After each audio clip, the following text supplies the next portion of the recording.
नाशिक जिल्ह्यातील सिन्नर तालुक्यात काळाच्या पल्याड उभं असलेलं हे आहे गोंदेश्वर महादेव मंदिर. हे मंदिर आहे भगवान शिवशंकराला समर्पित आणि याचा इतिहास जातो थेट 12व्या शतकात. गवळी राजकुमार राजगोविंद यांनी बांधलेले हे मंदिर म्हणजे हेमाडपंथी स्थापत्यकलेचा उत्कृष्ट नमुना आहे.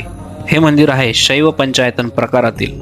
याच्या मध्यभागी शिव मंदिर आणि 4 दिशांना श्री पार्वती मंदिर, श्री गणेश मंदिर, श्री सूर्य मंदिर आणि श्री विष्णूंचे मंदिर आहे.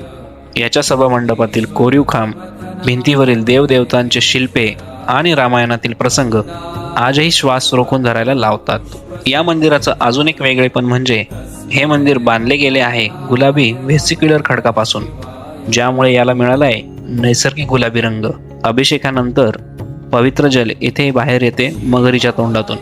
याला म्हणतात मकर प्रणाल, जे गंगेचे प्रतीक आहे. रथसप्तमीला येथे सूर्यनमस्कार, सूर्यपूजन आणि भक्तीचा अद्भुत सोहळा अनुभवायला मिळतो. इतिहास, कला आणि अध्यात्म यांचा संगम पाहायचा असेल तर सिन्नरचं गोंदेश्वर महादेव मंदिराला नक्की भेट द्या.